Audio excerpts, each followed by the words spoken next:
Speaking of Avalanche, starting in 1982, she began collaborating with Woody Allen.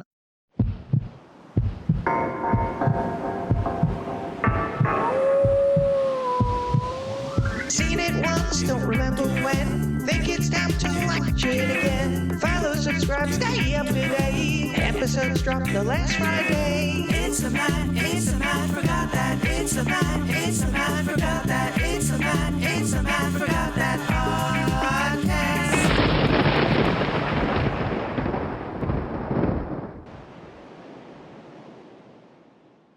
And welcome to the Matt Forgot That podcast, the place to recollect and reminisce. I'm your host, Matt Seroski, filmmaker, film fan. Each episode, I'm going to rewatch and review a movie or TV pilot that I've seen before but don't quite remember. It could be a blockbuster, critic's choice, or cult classic. To join in on the conversation, follow me on Twitter, Instagram, and Facebook at Matt Seroski. You can subscribe to my YouTube page where I'll post videos and clips from the show. If you have any opinions on what I've discussed, or want to share your own trip down memory lane, use the hashtag MattForgotThat on social. Before we start, next year, a prequel series to Stephen King's It will be released. It, Welcome to Derry, explores the origins of the sinister forces in the small town of Derry, Maine. The series will be set in the 1960s and delve into the mysterious events that have plagued it for decades, as a new generation of children encounter the darkness lurking beneath Derry's surface. Bill Skarsgård will return as Pennywise, reprising his role from the 2017 New Line Cinema hit movie It and its sequel, It Chapter 2, which combined for $1.7 billion at the box office. The show will feature Madeline Stowe, James Remar, Taylor Page, Giovanna Depo, Chris Chalk, and Stephen Ride.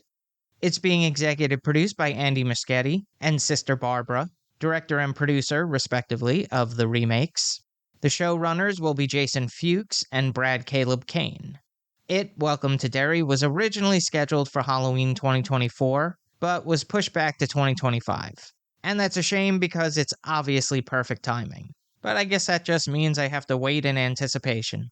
Definitely looking forward to this one. It, Welcome to Derry. It'll be available on HBO and Max in 2025. On to the main attraction. Each review will end with a ranking out of 5 stars. 1 star is skip it, 2 stars watch at your own risk, 3 stars standard fare, 4 stars worth checking out, and 5 stars must see. Now, if I give a title 5 stars, it doesn't mean I'm comparing it to Casablanca, Jaws, or Seinfeld. I rank titles based on other movies or TV series in that genre and at that time period. In this episode of the podcast, I'm rewatching and reviewing Rosemary's Baby from 1968. It was directed by Roman Polanski, who helmed psychological thriller Knife in the Water, film noir masterpiece Chinatown, horror film The Tenant, and romance Tess. He won an Academy Award for Best Director of Biographical Drama, The Pianist. The screenplay was written by the director, based on the book by Ira Levin, who penned the novels A Kiss Before Dying, which was adapted into the 1956 movie starring Robert Wagner and Joanne Woodward, the satirical feminist horror The Stepford Wives, and The Boys from Brazil, which was nominated for 3 Academy Awards. His stage play, Critics' Choice, was transferred to the big screen in 1963 with Lucille Ball and Bob Hope in the leading roles. It stars Mia Farrow as Rosemary Woodhouse. She gained early fame for her role as Allison Mackenzie in the popular television series Peyton Place for 2 seasons, 263 episodes. Her big screen breakthrough would be in this movie, which she was nominated for a BAFTA and Golden Globe for Best Actress in a Drama. She appeared in numerous plays in London, and while there, filmed See No Evil, about a blind woman being stalked by a deranged killer. She was cast in the film adaptation of the F. Scott Fitzgerald novel The Great Gatsby, and the Robert Altman comedy A Wedding, before appearing in the disaster film Avalanche with Rock Hudson. Speaking of Avalanche, starting in 1982, she began collaborating with Woody Allen on and off screen. A Midsummer Night's Sex comedy would be their first of 13 films together, which also includes Zelig, Broadway Danny Rose, The Purple Rose of Cairo, Hannah and Her Sisters, and Crimes and Misdemeanors. She would bounce between theater, television, and movies, while also contributing to humanitarian causes and activism. Her on-screen work is often noted for its depth and emotional resonance, showcasing her ability to portray complex characters. Rosemary's Baby also features John Cassavetes as her husband Guy Woodhouse, and nosy neighbors the Castavets, played by Ruth Gordon and Sidney Blackmer, as well as Maurice Evans, Ralph Bellamy, Patsy Kelly, Angela Dorian, and Charles Grodin in his film debut. So let's jump into it. This is what I remember. The nightmare. Rosemary has a surrealist, disturbing dream where she's assaulted by a demonic figure. The introduction of the Castavets. They are a bit peculiar and overbearing. You instantly know something is off. And of course, the climax. It's pretty unforgettable as we discover the truth about Rosemary's Baby. Let's see if it still holds up. Now I'm heading off to watch the movie.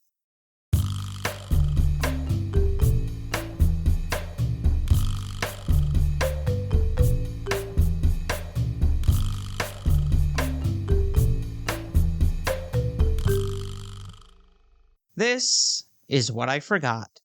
Rosemary Woodhouse, an aspiring actress, and her husband Guy decide to move into an apartment in a prestigious building in Manhattan.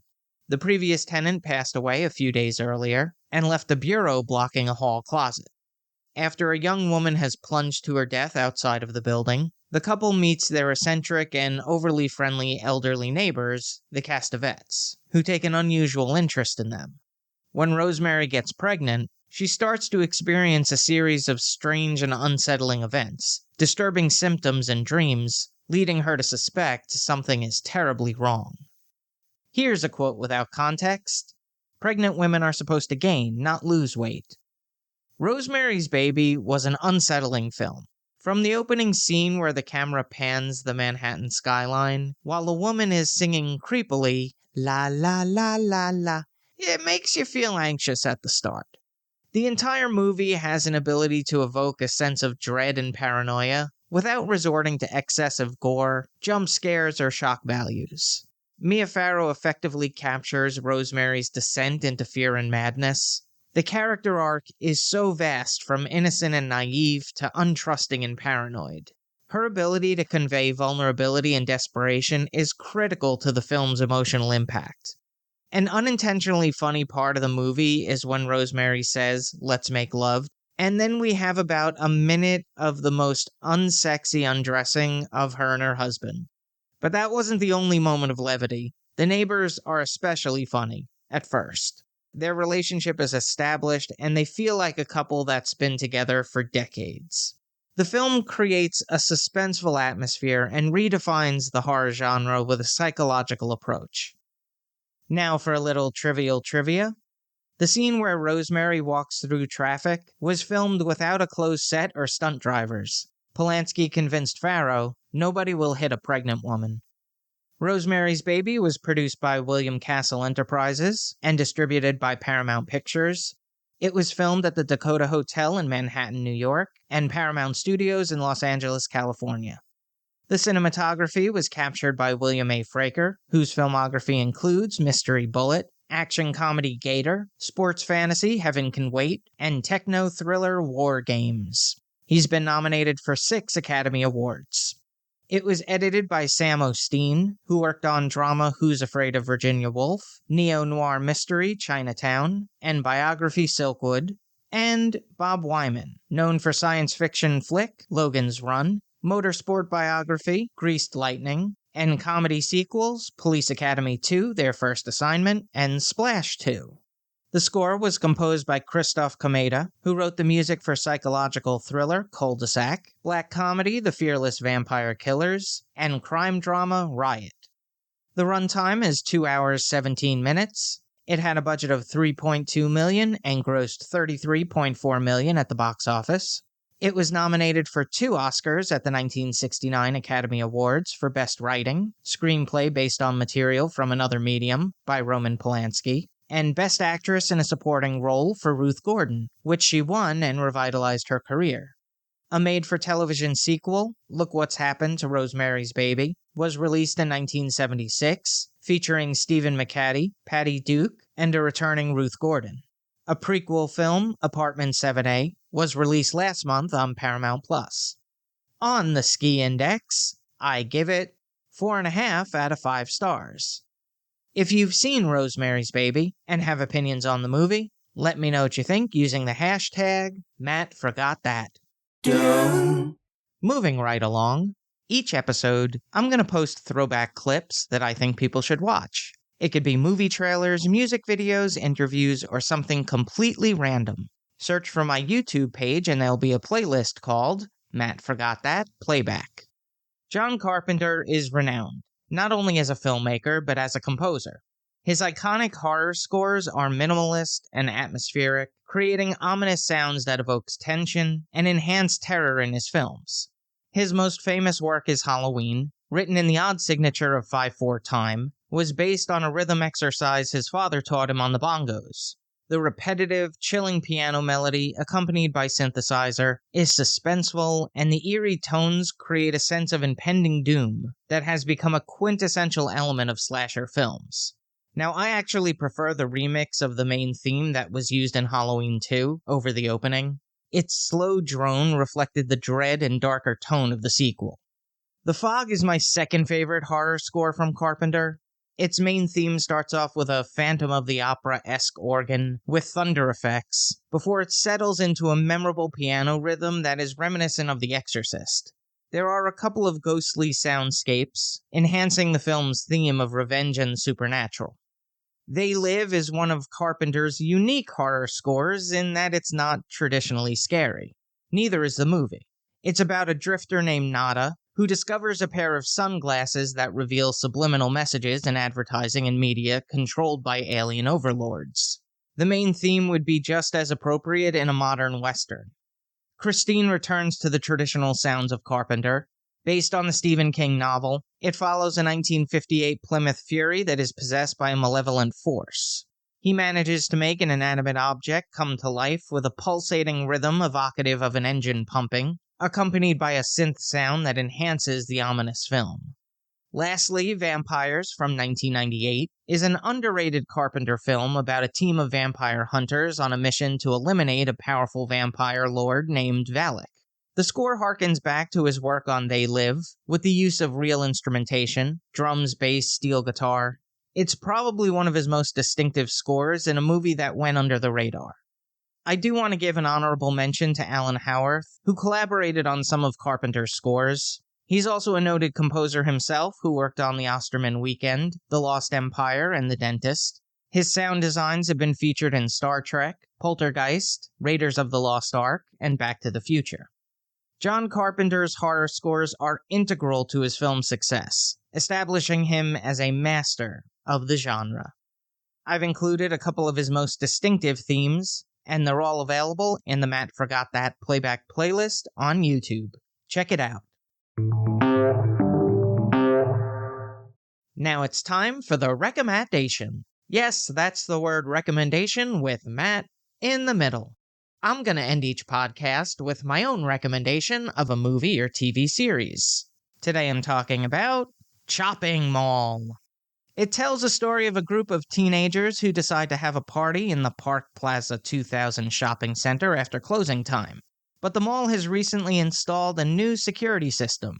Advanced armed security robots who are programmed to neutralize any intruders until police arrive.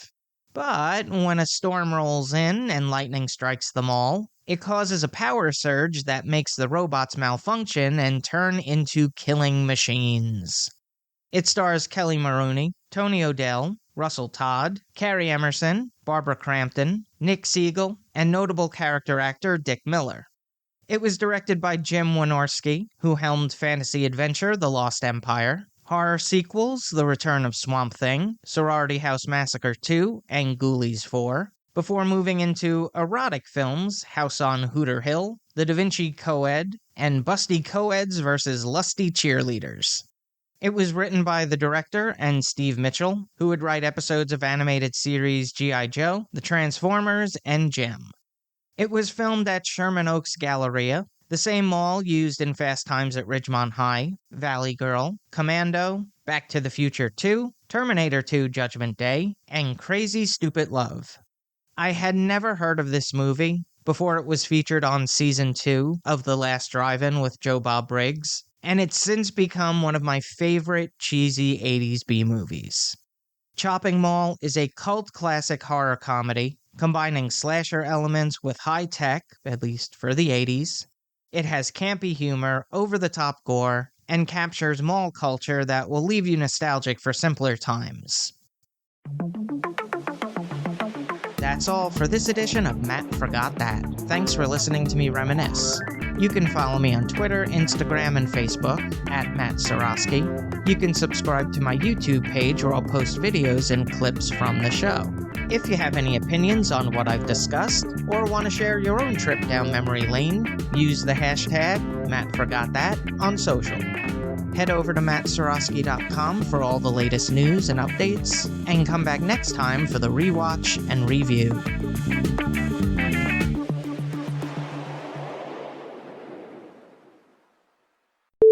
It follows a 1958 Plymouth Fury that is possessed by a malevolent force. She was cast in the film adaptation of the F. Fitz Scott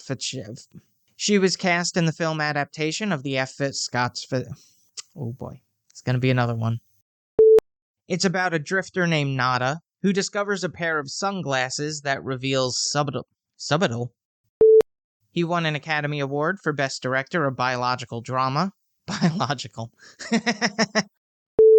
It follows a 1958 Plymouth Fury that is possessed by a malevolent force.